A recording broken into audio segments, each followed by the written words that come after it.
बिस्मिल्लाहिर्रहमानिर्रहीम। د SS दپاره چې کوم پوسټونه راغلي دي نو په هغې کې په ګڼ تعداد سره چې کوم پوسټونه موجود دي نو د ټول نه زیات پوسټونه په هغې کې د اسلامیات دي. د تاسو لیدی شئ چې 537 ټوټل پوسټونه دي د جنرل کوټې لپاره. په هغې کې بیا ماینارټي 23 دي او د نورو سبجیکټونو لپاره پکې دغه دي. خو په دې کې د ټولو نه بنیادي چې تاسو سره کوم خبره ډسکس کول غواړم هغه د اسلامیات پوسټونه په دې کې د ټول نه څه دي سیوا دي. د تاسو لیدی شئ چې په اوپن میرټ باندې 20 پوسټونه دي. دا ډېر زیات دي. په اوپن میرټ باندې 20 پوسټونه دې ته ټول KPK والا دې ته اپلای کولی شي چې کوم پاټه والا دي. ټرایبل ایریا والا چې کوم د KB سره ضم شوي دي هغه هم دې ته اپلای کولی شي. دا 20 پوسټونه دا ډېر زیات دي. د دې دپاره تاسو که اپلای وکړئ نو انشاءالله امید دا دی چې په دې کې به ډېر ملګري او په دې کې وشي. ټیک ده. نو 20 پوسټونه دا په اوپن میرټ باندې دي. بیا په زون 1 کې تاسو کتی شئ چې په زون 1 کې زموږ سره چې کوم پوسټونه دي نو هغه 13 دي.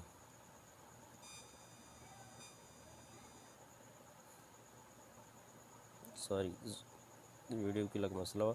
په زون 1 کې زموږ سره چې کوم پوسټونه دي نو هغه 13 پوسټونه دي. 13 زون 1 کې.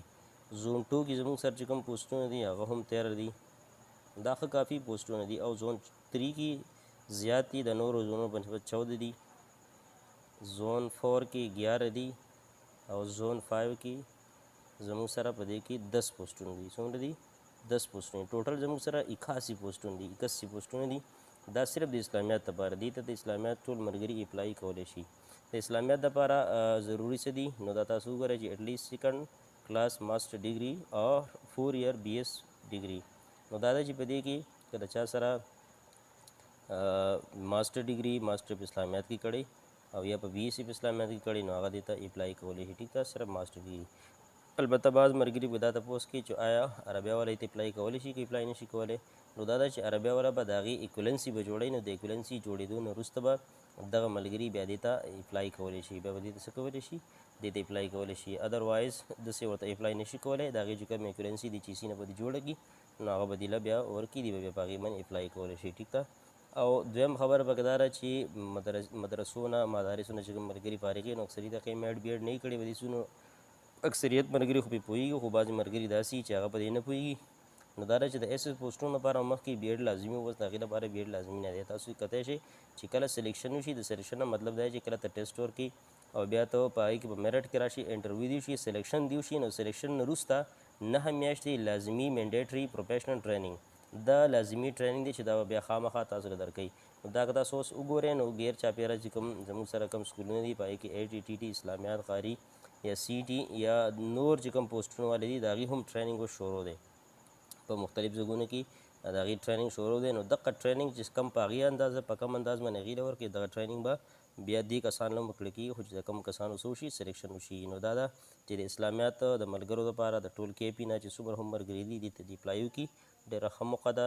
چا څوک رشتهداري ملګري یاران دوستاني نو د هغې سره هم دا خبره شیر کړئ ورسره. نو په دې کې دا ده چې 81 پوسټونه دا په دې کې ډېر زیات پوسټونه د اسلامیات لپاره دي. نو اسلامیات د هغې سلیبس څه دی څه نه راځي چې د اسلامیات کوم پیپر دی نو په هغې کې کم څیزونه داسې دي چې هغه په پیپر کې د هغې نه راځي. نو دا ځانه پوره یو تفصیلي بحث دی. نو انشاءالله څه ټایم به په دې باندې هم ویډیو په دې باندې به هم جوړه کړو او د خپلو ملګرو سره علما کرامو سره یا نور چې کوم ملګري دي چې هغوی صرف ماسټر ډیګري کړې ده یا BSc کړی دی انشاءالله د هغوی سره به شیر کړو. نو په دې ویډیو کې خاص کر پیغام دی د اسلامیات والا د ملګرو دپاره چې هغې دا ویډیو وګوري او دا ویډیو مخکې شیر کړي د دې دپاره چې که څوک داسې ملګري یاران دوستاني چې هغه په دې باندې نه پوهېږي نو هغه چې په دې باندې پوه شي. ټیک ده. باقي د اپلای طریقه ده نو آنلاین اپلای کول دي. آنلاین د KPK پبلک سروس کمیشن آنلاین اپلای په هغې باندې خپل پروفایل جوړول دي. په هغې تصویري په هغې ستا اکیډمي کې ټول پوره ډیټیل ستا په کوم کال کې دا کومه ډیګري کړې ده کومه نه ده کړې مارکس څومره دي پرسنټیج څومره دی هغه ټوله طریقه ده. انشاءالله که چاته څه مشکل څه مسله ورته به کېږي نو انشاءالله په هغې کې به هم پوره رهنمایي کوو.